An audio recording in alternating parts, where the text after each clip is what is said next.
Hi. За сайн байцгаана уу? За намайг Туяа гэдэг би Өнгөрөсөд амьдардаг. Би ютубер байгаа.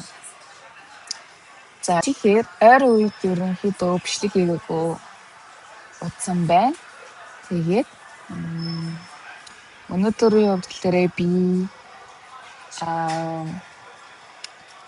өөрийнхөө сэтгэл зүйн талаар ярилцъя гэж бодсон. Мэдээж зүгээр л тийм магадгүй бусад хүмүүс ч гэсэн яг адилхан байдаг баг. Тэгээ та бүхэн ч гэсэн яг яаж сэтгэл зүгээ доктортой байлгадаг талаар бас сэтгэлээ доор комментэн дээр үлдээгээрэй за. За тэгэхээр яриагаа эхэлцгээе. За миний хувьд болохоор тэр ном бизнесээр би энэ burnout гэдэг зүйл гээд автцсан байсан. Ерөнхийдөө бол бүр ингэж уусцсан байсан гэсэн. Бүр юу ч хийсэн өөрийгөө голоостай би болохгүй байгаа юм байна. Би ингэж байна. Сэтгэл санаагаар ундаг. Скол нэг амар хай төвшин тапи болдог тий. Скол бүр ингэ даун болдог бүр юм нэг унсан болсон юм сэтгэл зүйтэй. Хүмүүстэй ярилцаад тухайн мөчөд тий би нэг амар гоё мэдрэмжийг авчдаг юм нэ. Тэр хүнээс саллаа burnout үргэлжилж эхэлдэг. Нөгөө нэг авсан гоё мэдрэмж зур хормын зур байхгүй болчдөг бүр ингэ бүгдээ байхгүй болчдөг. Энэ бол миний хувьд том асуудал байсан. Өөрийгөө ингэж ажиглаж эхэлж байгаа. Яагаад ийм болоод байгаа юм бол бусад хүмүүстээр тохиолдож байгаа дөө би л ганцаараа энэ мэдрэмжийг мэдрээд байгаа дөө. Тэгээд яагаад ингэж би л болохгүй юм бол гэрийнхэнтэйгээ ярилцсан ч гэсэн уур уцаартай байдаг. Скол хүлээж авдаггүй, хэлсэн үгийг нь хүлээж авдаггүй би юм. Сонин зан характертай болсон байсан. Тэгээ өөрийгөө ингэж ажиглаад за тэгвэл burnout болгоод байгаа хүчин зүйл нь юу юм бэ гэж бодож эхэлж байгаа хгүй. Амар сонин за бүр ингэ би яагаад ингэж сэтгэл зүгээ тогтоочдохгүй байгаа юм? Юунаас болоод байгаа юм гээл тэнгүүд одоо миний амьдралын за нэг 100-ны нэг 70% ч юм уу миний ажил дээр цаг хугацаа өнгөрөөд байгаа хгүй. Ажил дээр. За тэгвэл ажил дээрээ enjoy байж гин үгээр үгүй тийм байхгүй. Тэгээ урт хугацаагаар би ажилладаг байхгүй. За 12 цаг ажилладаг. Яг тэр ажлын мессен дээр 12 цаг ажиллана. За тэгэнгүүт айгүй олон хүмүүстэй харилцаж ажилладаг. Ихэвчлэн энэ дээрээс юу намайг ингэ сэтгэл санаагаар унгаад ингээд юм хэрэг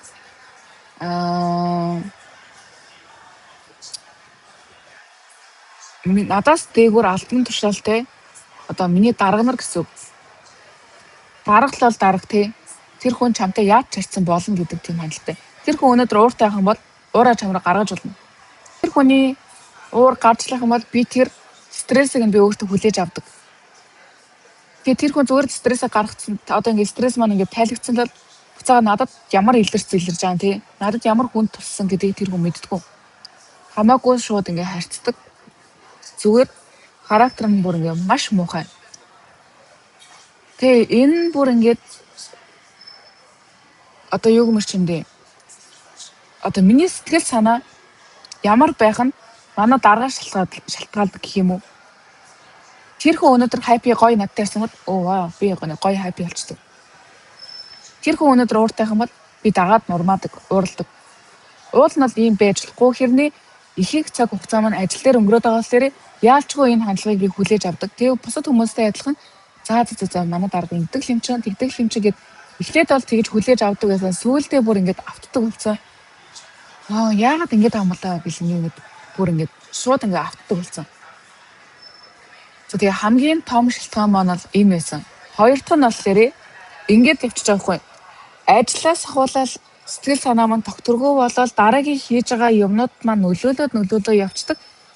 Энэ ажлаас би муухай мэдрэмж авчингууд дараагийн хийж байгаа тий дуртай юмаа хийнгүүд тэрнээсээ кайф авахаа болоод ингээ үе шат нь ингээд цаашаа нөлөөлөө явцдаг. Тэнгүүд хийж байгаа аж аргалтай гоё дуртай юмаа хийж байхдаа үрдэл аль үжээ burnout-д ингээд бүр ингээд автцсан болохоор тэр маань ингээ аж аргалтай байха болсон. Их тийм. Бүр нэг л мэдгээд юм болсон. Тэгээ би энэ ажил дээр 5 жил ажилласан. Тэгээ эцэстэн заяа бүр ингээд бас энэ дээр том асуудал нь яг хинт байгаад байна гэхээр бас буцаага өөрлөг өнгөж харж байгаа. Бусад хүмүүс ч гэсэн ажиллаа ингээд сольж болж штий. Зоригтой байл та. Тийм. Зоригтой ажиллаа солиочтой гингүү. Юунд уягдаад байгаа мэдтгүү. Тийм зориг байхгүй чаддгүй байсан. Хамгийн том алдаа маань энэ байсан. Энэ алдаагаа засаж чадахгүй байгаа болохоор энэ burnout гэдэг зүйл үргэлжилсээр ингээд явсаар хагаад эцэст нь бүр ингээд сэтгэл зүгээ бүр ингээд тогтоож чадхааргүй хэмжээний нэг тийм хүн болцсон байсан. Өөрийгөө тийм хүн болгочихсон. Би тэгтээ яг ингээд өмнө нь ерөөсөө ингээд ажилласаа болж ин гэж ерөөсөө боддгоо байсан байхгүй юу. За угаасаа ингээд тий том хүн болж байгаа юм чинь ийм зүйлүүд гарч ирдэг байх. Хүмүүс яг л адилхан надтай адилхан энэ мэдрэмжийг мэдэрж байгаа. За тэгвэл энэ мэдрэмжээ алга болгох юм. Би дэндүү завтай байгаа юм байна. Завтай байгаа болохоор би ингээд ийм нэг мэдрэмжүүдийг мэдрээд байгаа юм байна гэд өөрийгөө завгүй байлгах шийдвэрт хүргээд фитнесээр хичээлсэн өөр юу гэдэг те элдэ янзын спортоор хичээллэж үзсэн сакс за усан сэлгэх ч юм уу те өглөө гүйж үзэж байгаа. За англи хэл сурж эхлэе. Гой зүйлийг сонирхъя гээл элдэ янзын зүйлийг оролдож үзэж байгаа. Гэхдээ маш олон зүйлийг оролдож үзсэн ч гэсэн яг энд байгаа хүн маань бүр ингээд за төсөөлөх юм бол заяа зүгээр юм хар хүн байгаа. Хар хүн байгаа хэрнээ энд нэг гэрэл олж харна, тэнд нэг гэрэл олж харна. Тэр гэрэл хурдан унтарчдаг. Асаах гад үзэнгүүт зүгээр салхинд ингээд унтарчдаг. За энэ бүхнийг хийгээд ямар ч үр дүн байхгүй юм байна. Тийм. Би үнэхээр ингээд тогтож чадахгүй маань бүр сэтгэл зүйчтэй ярилцгоо гэж бодож үзсэн. Гэтэл хамгийн том засад залруулж болох зүйл нь юу байсан гэхээр сэтгэл зүйч биш. Энэ олон актив зүйл бол биш. Гол нь энэ чамд нөлөөлөд байгаа зүйлээ чи өөрөө өөрчлөөч тий. Өөрчилж чадахгүй бол энэ олон зүйлийг оролдоод ингээд хүмүүстэй ярилцаад нэмэр байхгүй штэ гэдэг зүйлийг би ойлгож авч байгаа хгүй юу. Тэгээд хамгийн том гаргасан нэг шийдвэр бол ажлаа солих буюу ажилласаа гарах байсан. Энэ ажил болохгүй байна. Энэ ажил болохгүй. Тэгээд би ажилласаа гарч байгаа. Энэ ажил бүр ингээд болохгүй гэдгийг ингээд ойлгосон. Тэгээд яагаад ч юм ажилласаа гарна гэсэн чинь доктор ингээд онгоогоод амар гоё болоод эхэлж байгаа. Одоо л нэг жоох юм нэг хар хүн те дотроос нэг жаахан цайрч эхэлж байгаа юм шиг надад санагдаж байгаа юм.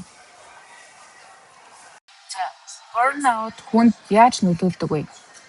Тийм. Миний надад тохиолдсон зүйл дээр ингээ харахад хамгийн түрүүнд бодол санаа бүр тэр чигтээ dark болно. Бүр юу ч хийсэн болохгүй байгаа юм байна, бүтэхгүй байгаа юм байна. Чадахгүй юм гэдэг юм дээр ирнэ. Хоёрдугаар өөрийгөө үнэлэмж байхгүй болно. Нэг юм сонин өөрийгөө голж эхэлдэг. Гаднаас хүмүүс чамаа хараад nice cool гэж харна. Гэхдээ дотор мэдрэгж байгаа мэдрэмж нь болохоор нөө тийм бүр би болохгүй юм. Би ямар юм бэ, тийм би өөрийгөө голж эхэлдэг. Нэг юм. Гурав дахь нь зан характер бүр эрс өөрчлөгдөв. Зүгээр л нэг хүн ингээд жоок хийж хахад би тэрийг хүн дээр хүлээж аваад яа надтай ингэж харцаад байгаа юу вэ гэл тийм нэг юм. Дөрөвдүгээрт энэ burnout үргэлжлээд явсаарлах юм бол өөрийгөө одоо орчноос тусгаарлаж тийм амьд харилцаанаас тусгаарлаж эхэлдэг. Бокс байлаа гэхэд бокс дотор өөрийгөө хийгээд гадаас нь хаалгана очдөг. Одоо нөгөө хайрцаг тавилчдаг. Тэгээд тэр харанхуй бокс дотор ганцаараа байна гэсэн. За тэгээд энэ ол хитэн зүйл дурдлаа штэ. Тэг. Бүр надад бол маш аимшигтай нөлөөлөд байгаа юм шиг санагдсан. Үнтэй муухай харцдаг, гинт ууралцдаг, найзуудтайгаа гинт тундаг, чийл намайг ойлгохгүй юм. Тийм нэг хөгжийн дүр тоглодог болсон. Тэгээ бүх зүйлийг ганцаараа яадаг болсон. Окей, энэ ганцаараа хийж байгаа чинь аваа штэ тий. Гоё зүйл. Гэхдээ нөгөө би зүгээр амьд орчноос өөрийгөө тусгаарлаад би сая хэлсэн штэ боксын дотор өөрийгөө хийгээд скотчдод ингэ тавьсан. Тэр боксын дотроо өөрөө бүх зүйлийг хийгээд тэгээ явдаг. Амьд харилцаа гэдэг зүйлийг ингээд байхгүй болгосон. Happy, fun гэдэг зүйл миний амьдрал зүгээр байхгүй болсон. Бүр надаар joke хийж хахад joke хийгээл те. Ямар гоё тоглож байгаа. Би тэр шууд сар хүлээж авдаг те. Тийм юм болсон. Нөө. Одоо зүгээр энэ зүйлүүдийг болох хэрэгтэй. Залуу хүн гэж те. Амьдрал нь зүгээр ингээ хар бараан бодогддог болсон ч гэсэн те. Одоо энэ зүйлийг болох нөө. Өнөөдрийн маань нэг би зүгээр л яг энийг зүгээр нэг хиймээр санагдаад хийж байгаа. Өмнө нь гэхдээ бага байхдаа ч юм уу тийм нэг юм бэлзүү тогтгоо байх гэдэг зүйлийг өөрсөн мэддгүй байсан шүү дээ. Тэгээ одоо яалчгүй нэг амьд харилцаа олон нийтээр хүрээлүүлээд тэгээ яг нэг түмэн танд бужигнаад ихээр яг л энэ зүйлийг ойлгодог юм шиг санагдаж байна. Магадгүй танд яг ийм зүйл тохиолдож байгаа бол бас доор комент хэсэгт гоё хуваалцаж бодно шүү. Бас энэ burnout-ыг бас өөрөө бас яаж эмчилж байгаа тийм яаж энэ сэтгэл зүгээ гоё доктортой байлгаад одоо байлгаж байгаа талаараа гоё надтай ч гэсэн гоё яг хуваалцаж бодно шүү. Тийм дүгнэлт гэхэд ийм л юм шиг шүү. Хүн нэг газараа удах нэг ажилдаа удаан ажиллах. За үнэхээр тэр ажил таны хийх дуртай ажил байх юм бол ажиллаад болно шүү. Гэхдээ маш гоё таашаалтай ажиллаж байгаа юм бол шүү тий. Яг ийм стресстэй газар удах юм бол яг ийм одоо юу ч яг надтай адилхан нэг юм хар бараан хүн болох юм шиг санагдсан шүү. Хар бараан гэж яа ч юм хар бараан гэдэг үг л орж ирээд байхгүй юм. Тэгээ өөрөө хар бараан болсон гэж бодоод байгаа. Тэгээ хүн гаднаас харахад болохоор тэгээ яг нэг айгүй тийм идэвхтэй амьдралтай тий. Нэг л нэг гоё хүн байна гэж харагдаад байдаг. Гэхдээ үгүй дотор нь ингээд алдчихад байхгүй. Өөртөө жинхэнэ алдсан шүү дээ. Тэгээ амартай ч ажилласаа гарч байгаад амар баяртайгаа.